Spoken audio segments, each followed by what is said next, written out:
This is an absolute case of serial killing, sir. সে এমন মেয়েদের খুন করছে যারা বিয়ে করতে যাচ্ছে। তাদের কি দোষ? কেন চিরায়ু খুন করছে? I'll find you. চিত্রা কিভাবে চিরায়ুকে ধরছে সেটা তো আপনাদেরকে এবার দেখতে হবে 25 জুলাই রাত 2:30-3টে নাগাদ সন্দীপ্তাদি ফাঁকা রাস্তা, সন্দীপ্তাদি রাস্তার মাঝখানে জাস্ট স্ট্রেট হয়ে আমাদের এমন করে তাকিয়ে দাঁড়িয়ে আছে। ঠিক সেই মোমেন্টে অপোজিটের লেন থেকে দুজন ছেলে বাইকে করে যাচ্ছিল, আর ওই সিনটাতে আমি পুরো কভার আছি, মানে পুরো মাথা থেকে পা অবধি পুরো কভার। আমাকে দেখে ওরা ভূত ভূত বলে চিল্লে উঠেছে। আমি আর সন্দীপ্তাদি এত হেসেছি। আমরা প্রচন্ড মজা করে কাজটা করেছি। আমি তো প্রচন্ড মজা করে কাজটা করেছি। আমি কোনোদিন এক্সপেক্টই করিনি যে আমার প্রথম কাজ আমি এত কমফোর্টেবলি, এত মানে সহজভাবে করতে পারবো। আমার সঙ্গে এই মুহূর্তে এমন একজন রয়েছে যার ভিডিও দেখলে আমাদের মনটা সত্যিই ভালো হয়ে যায়। তবে এবার তাকে আমরা একটা অন্য রূপে দেখতে চলেছি। হয়েছে নতুন সিরিজ বীরঙ্গনা, সেখানে আমরা দেখতে চলেছি। কি ভাবছেন তো কে? হ্যাঁ, আমাদের সাথে এই মুহূর্তে রয়েছে লাফটার সেনের নিরঞ্জন দা। কেমন আছো বলো? এই দেখো কত বেলা হয়েছে, দেখো ওঠো। এই মানা, রবিবার বলে কি সন্ধ্যা অবধি পরে পরে ঘুমাবি রে তোরা? নমস্কার, খুব ভালো আছি। Welcome to series cinema. আমিও খুব ভালো আছি। একটা নতুন যাত্রা বলা চলে হইচইয়ের সাথে বা হইচইয়ের হাত ধরে। তো কেমন লাগছে এই সিরিজটা করে? প্রথমে এটা বলো। গুড আফটারনুন পুলিশ ম্যাডাম, আমায় খুঁজছিলেন? খুব ভালো লাগছে। মানে আমি এতটাও ভাবিনি যে এতটা দূর অব্দি আমি এগোবো। মানে এখনো মনে হচ্ছে যে এটা স্বপ্ন, জাস্ট ভাঙবে এইবার হয়ে এসছে, টাইম হয়েছে, এবার ঘুমটা ভাঙবে, দেখবো যে সব স্বপ্ন। মানে সত্যি কথা বলতে এটা স্বপ্ন সত্যি হওয়ার মতোই। একদমই তাই। তোমার চরিত্রটা নিয়ে একটু যদি বলো। চিরায়ু তো একজন প্রচণ্ডই ওয়েল স্পোকেন, ভদ্র, শান্ত একজন ছেলে যে ফ্লোরিস্ট। আচ্ছা। সে এমন মেয়েদের খুন করছে যারা বিয়ে করতে যাচ্ছে। এবার তাদের কি দোষ? কেন চিরায়ু খুন করছে? চিত্রা কিভাবে চিরায়ুকে ধরছে সেটা তো আপনাদেরকে এবার দেখতে হবে 25 জুলাই। এর থেকে বেশি আমি কিছু বলবো না চিরায়ুকে নিয়ে। ক্যারেক্টারটা কতটা, মানে যখন শুনলে এরকম একটা ক্যারেক্টারের জন্য তোমাকে ভাবা হয়েছে, সেটা কতটা ভালো লেগেছিল শুনে? আমি ভালো তো অবশ্যই লেগেছিল, কিন্তু ভালো লাগার ঠিক আগে আমি অবাক হয়েছিলাম। আমি ভাবলাম যে ও ওয়াও, মানে আমি পারবো। মানে অফকোর্স এটা মানে অনেকটা বড় দায়িত্ব, একটা ইভেন কমপ্লিটলি মানে নতুন প্রফেশন। তো আমার তখন মনে হয়েছিল যে আমি পারবো কি না, বাট তারপর তো হয়ে গেছে চিরায়ু। হ্যাঁ হ্যাঁ, আমার মনে হয় আমি আমার 100% দিয়েছি। এবার তো দর্শক বলবেন কিরকম করতে পেরেছি না পেরেছি। আর চরিত্রটা তোমাকে যে কতটা ভালো লেগেছে যখন? আমি সত্যি কথা বলতে চরিত্রটা করার সময় আমার অ্যাকচুয়ালি মানে খুব একটা ডিফারেন্স পাইনি, কারণ কিছু কিছু জায়গায় আমি বলবো না কমপ্লিটলি, বাট কিছু কিছু জায়গায় চিরায়ুর সাথে নিরঞ্জনের একটু সিমিলারিটি আছে। তো সেটা তো বললে তাহলে বলা হয়ে যাবে না যে চিরায়ুর ব্যাপারে। না না না না, এটা সবাইকে দেখতে হবে 25 জুলাই। হ্যাঁ, কিন্তু তার সাথে সাথে আমাকে অবশ্যই বলতে হবে যে নিচ্ছদ আমাকে প্রচণ্ড হেল্প করেছে, কি করতে হবে না করতে হবে, কতটা করতে হবে। তো একদম আমাকে হাতে ধরে ধরে সবকিছু শিখিয়েছে কিভাবে করলে বেটার। তো তারপর ব্যাপারটা ইজি হয়ে গেছে। একদমই তাই। তুমি বলে যে চরিত্রের সাথে কিছু কিছু জায়গায় তোমার মিল আছে। চরিত্রটা দর্শকদের যদি জিজ্ঞেস করি কতটা দাগ কাটবে মনে? এইবার এইটা তো দর্শকই বলতে পারবে আমাদের কতটা দাগ কাটবে, কারণ আমি একজন দর্শক হয়ে সিনেমাটা দেখতে, সিরিজটা, তাহলে তোমার মনে কতটা দাগ কাটতো? দেখো, আমার নিজের পারফরমেন্স, অনেস্টলি স্পিকিং, আমি তো মানুষ, আমি তো আমার পারফরমেন্স বলবোই হ্যাঁ খুব দাগ কেটেছে, বাট আসল তো আমি ছাড়া বাকি যারা দেখবে তারা বলতে পারবে অনেস্টলি। একদমই তাই। আগের দিন সন্দীপ্তাদির সাথে যখন কথা বলছিলাম, তোমার যে চরিত্রটা সেটা নাকি করার খুব ইচ্ছে ছিল, তোমাকে নাকি বলেছিল তোর চরিত্রটা। ও হ্যাঁ হ্যাঁ, সন্দীপ্তাদি বলেছিল যে আমাকে, অ্যাকচুয়ালি সন্দীপ্তাদি বলেছিল যে চরিত্রটা এত সুন্দর, চরিত্রটা যদি ফিমেল হতো, যদি মহিলা চরিত্র হতো, আমি নির্ঝয়কে বলতাম যেটা আমিই করবো। হ্যাঁ, অ্যাকচুয়ালি চিরায়ু চরিত্রটা খুবই সুন্দর, প্রচন্ড লেয়ার আছে অনেকগুলো, আর মানে সুন্দর, মানে আমি বলতে শুরু করলে না আমার মুখ ফসকে অনেক কিছু বেরিয়ে যাবে। হ্যাঁ, তো আপনাদের দেখতে হবে এবার। সবার সাথে কাজ করার এক্সপিরিয়েন্স কেমন ছিল? যেহেতু প্রথমবার। খুব ভালো, বিশ্বাস করো। মানে আমি না ওই ফিলটাই করিনি যে এটা আমার প্রথম কাজ, একটা কমপ্লিটলি নতুন টিম। মানে আমার কখন যে হয়ে গেছে, কখন যে ওই কটা দিন পেরিয়ে গেল, কখন যে সব শ্যুট হয়ে গেল, কখন স্টার্ট হতো, কখন প্যাক আপ হতো, মানে প্রচন্ড মজা করে কাজটা করেছি আমরা। আর তার উপর পুরো টিম, নট অনলি নির্ঝরদা, Sandipta di, the whole team, মানে সবাই এত বেশি প্যাম্পার করেছে আমাকে, সবাই এত বেশি হেল্প করেছে। ইভেন সন্দীপ্তা দি অনেক জায়গায় কিভাবে করলে বেটার, কিভাবে করলে এক্সট্রা হয়ে যাবে না, আমাকে অনেক কিছু হেল্প করেছে। তো মানে আমরা প্রচণ্ড মজা করে কাজটা করেছি। আমি তো প্রচণ্ড মজা করে কাজটা করেছি। আমি কোনোদিন এক্সপেক্টই করিনি যে আমার প্রথম কাজ আমি এত কমফোর্টেবলি, এত মানে সহজভাবে করতে পারবো। ভয় লেগেছিল প্রথম যে? খুব ভয় লেগেছিল প্রথমে, মানে আমি বলছি না, প্রথমে আমি প্রথমে ভাবছিলাম যে মানে নির্ঝরদা, পুরো টিম, এরা কি শিওর যে আমাকে এত বড় একটা দায়িত্ব দেবে? আমার সত্যি প্রচন্ড ভয় লাগছিল। বাট তারপর তো যেটা বললাম, আস্তে আস্তে সবাই এত হেল্প করেছে, তো ইজি হয়ে গেছে আমার জন্য। একদম তাই। সিরিজ নিয়ে তো কথা বলছি, লাফটার সিনে নিরঞ্জন, মানে আমরা যখন সবাই তোমার যে ভিডিওগুলো দেখি, এই যে কনসেপ্টগুলো, এগুলো কি মাথায় আসে? এই দেখো তুমি বাজারে যাবে না, কত বেলা হয়েছে।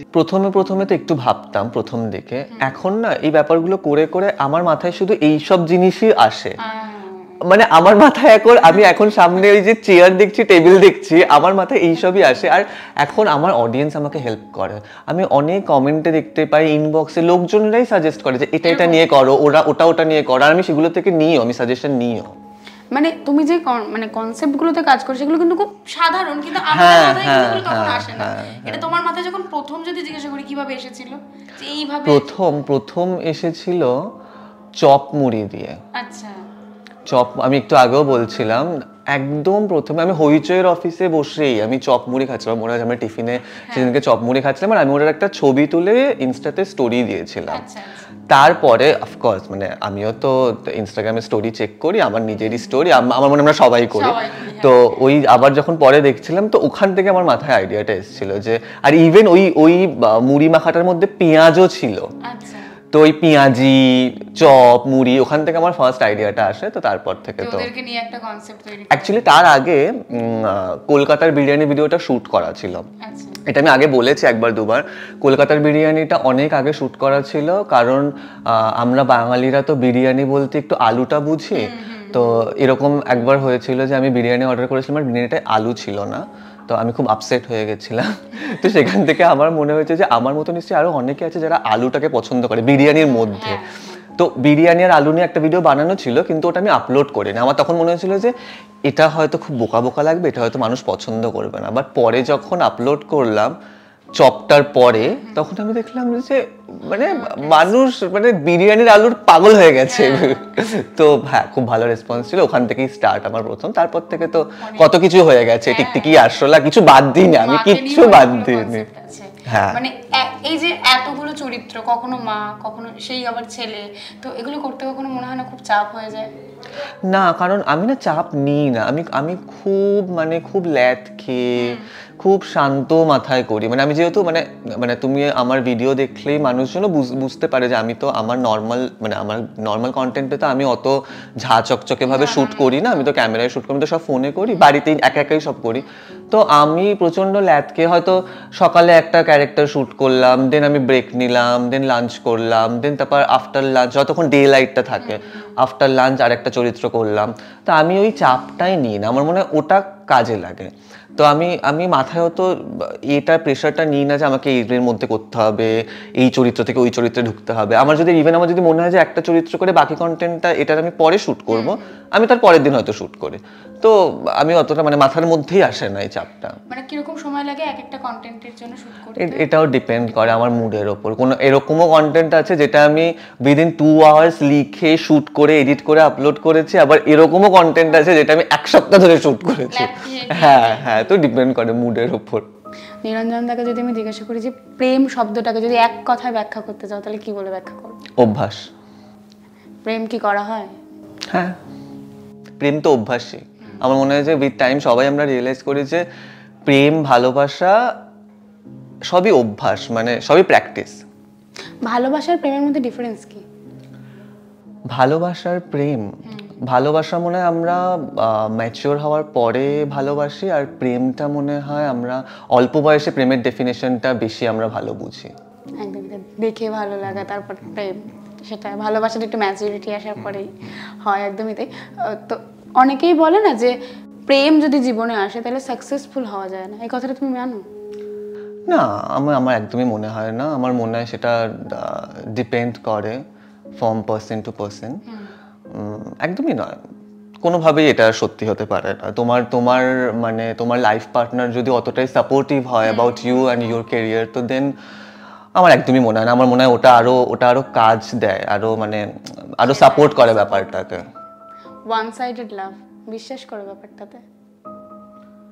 ওয়ান সাইডেড লাভ, হ্যাঁ, মানে এটা না বিশ্বাস করার তো কিছু নেই। ওয়ান সাইডেড লাভ তো হয়, মানে আমরা সবাই কোথাও না কোথাও, মানে আমার মনে হয় তুমি যার দিকে আঙুল তুলবে তাকে যদি পুরো মানে পেছনে ফেলে আসা লাইফটাকে যদি কাউন্ট করতে বলো, আমরা সবাই কোনো না কোনো দিন কোনো না কোনো সময় ওয়ান সাইডেড লাভার ছিলাম, কখনো না কখনো সবাই। আমার মনে হয় যে বুকে হাত রেখে কেউ বলতে পারবে না যে, খুব হয়তো কম লোকজন বলতে পারবে যে হ্যাঁ ছিলাম না, মানে আমার মনে হয় ম্যাক্সিমাম লোকজন একটা না একটা সময় তো ওয়ান সাইডেড লাভার ছিলই। মানে বললেও হয়তো সেটা যে না ছিল না, কিন্তু ছিল, হ্যাঁ নিশ্চয়ই ছিল। হ্যাঁ হ্যাঁ।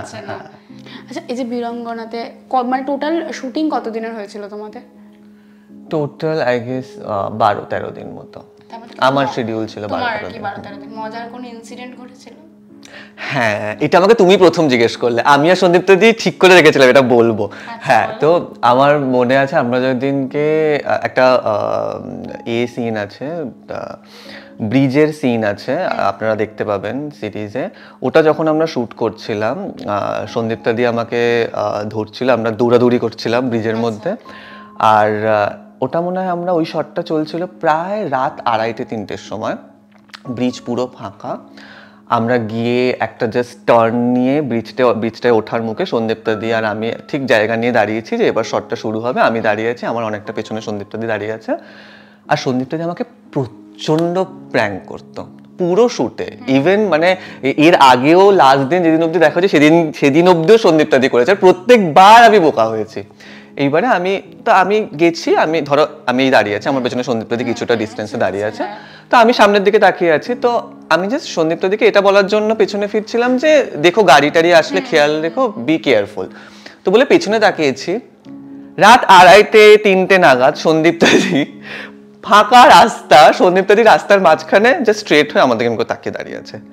আমি 2 সেকেন্ডের জন্য ভয় পেয়ে গেছি, মানে এরকম করে প্র্যাঙ্ক করতো আমাকে সন্দীপ্তা দি। আর ঠিক সেই মুমেন্টে অপোজিটের লেন থেকে, মানে একদিকে যাওয়ার একদিকে আসার, তো অপোজিটের লেন থেকে দুজন ছেলে বাইকে করে যাচ্ছিল। আর ওই সিনটাতে আমি পুরো কভার্ড আছি, মানে পুরো মাথা থেকে পা অব্দি পুরো কভার। আমাকে দেখে ওরা ভূত ভূত বলে চিল্লে উঠেছে। আমি আর সন্দীপ্তা দি এত হেসেছি, ইভেন ওখানে দাঁড়িয়ে আমরা শট শুরু হওয়ার আগে আমরা ডিসকাস করেছি এটা আমরা বলবো, এটা আমরা প্রেস মিটে বলবো। হ্যাঁ, তো ওটা খুব ফানি মুভমেন্ট ছিল, আর ভয়েরও ছিল। আমাকে সন্দীপ্তা দি খুব প্র্যাঙ্ক করতো, খুব ভয় দেখিয়েছে আমাকে। না কি আমি ভয় পেতাম প্রথম সন্দীপ্তা দিকে, বললাম বকা দেবে, না। হ্যাঁ, আবার সন্দীপ্তা প্রচন্ড ফান, মানে আমি যেরকম ভাবতাম যে সন্দীপ্তা দি হয়তো গম্ভীর, রাগী, হ্যাঁ সিনিয়র যেহেতু, বাট একদমই নয়। মানে আমি কোনোদিন ওটা ফিলই করিনি। কি শিখলে সিনিয়র একজন অভিনেত্রী যেহেতু? আমি সত্যি কথা বলতে অফকোর্স আমি তো এটা তো আগেও বিশ্বাস করতাম যে অভিনয়টাকে যতটা আমরা বাইরে থেকে ফ্যান্সি মনে করি, যতটা মানে ঝাঁ চকচকে দেখতে পাই, ততটা তো একদমই নয়। ওর পেছনে শুধু অভিনেত্রী নয়, পুরো টিমের অনেকগুলো মানুষের হার্ডওয়ার্ক থাকে। কিন্তু আমি শুধু সন্দীপ্তা দির সাথেই কাজ করি না, পুরো টিমটার সাথে কাজ করে এই কাজটা করে আমি বুঝেছি না, মানে এটা আরো বেশি কঠিন যতটা আমি ভাবতাম। অনেক বেশি খাটে মানুষ, মানে কোনো আইডিয়া নেই, ঘন্টার পর ঘন্টা মানুষ ব্রেক না নিয়ে খেটে যাচ্ছে। শুধু একটা মানুষ নয়, প্রত্যেকটা ডিপার্টমেন্টের লোক, মানে প্রচন্ড, মানে আমি যতটা ভাবতাম মানে তার থেকে অনেক বেশি কঠিন পুরো এই ফিল্ম মেকিং প্রসেসটা, বাট ইয়েট ইটস ফান, মানে প্রচন্ড মজারও। এই সিরিজের কোন দিকটা তোমার সব থেকে বেশি ভালো লেগেছে বীরঙ্গনা সিরিজের? হ্যাঁ, এটার কোনো উত্তর নেই অ্যাকচুয়ালি আমার কাছে, কারণ হ্যাঁ, কারণ ওটা খুবই একটা খুব ইম্পর্টেন্ট জিনিস, ওটা আই কান্ট ডিসক্লোজ, বাট হ্যাঁ ওটা আমার উপর প্রচন্ড, হ্যাঁ ওটা আমার উপর প্রচন্ড ইম্প্যাক্ট ফেলেছে। একদমই তাই। কোথাও কি চাপ লাগছে যে রেজাল্ট বেরোবে কদিন পর? হ্যাঁ, ওটাই তো মনে হচ্ছে যে এক্সাম দিয়ে এসছি 12-13 দিন ধরে এক্সাম দিয়েছি, এবার 25 তারিখে রেজাল্টটা বেরোবে। তো আমি জাস্ট আশা করছি যে মানুষের পছন্দ হবে, মানুষজন পছন্দ করবে, এবার বাকিটা তো 25 তারিখের পরেই বোঝা যাবে। একদমই তাই। দর্শকদের কি বলবে? আমি আপনাদের এটুকুই বলবো যে 25 তারিখে নির্ঝর মিত্রের পরিচালনায় বীরাঙ্গনা আসছে হইচইতে। আপনারা দেখবেন, আপনারা দেখে আমাদেরকে জানাবেন যে কিরকম লাগলো, আপনাদের যেটাই মনে হয় ভালো খারাপ আপনারা জানাবেন, আর আমাকে জানাবেন, কারণ আপনারা তো আমাকে সত্যি প্রচণ্ড ভালোবাসেন, আমি জানি সেটা, আপনারা আমাকে নিজের বাড়ির ছেলে মনে করেন। তো আমার এটা নতুন একটা পদক্ষেপ, তো আমি চাই যে আপনারা আমাকে বলুন যে কীরকম করতে পারলাম, কতটা করতে পারলাম, বা আরও কী করলে আমি নিজেকে ভালো করতে পারবো। আর আপনারা প্লিজ দেখুন, আর এই রিভিউগুলো কিন্তু সত্যি প্রচণ্ড ইম্পর্টেন্ট। তাই 25 তারিখে হইচইতে বীরাঙ্গনা দেখতে ভুলবেন না। Thank you. টলিউডের latest update, gossip and entertainment পেতে সাবস্ক্রাইব করুন শুধুমাত্র সিটি সিনেমা, আর ফলো করুন সিটি সিনেমার Instagram, Facebook, Twitter and ShareChat page.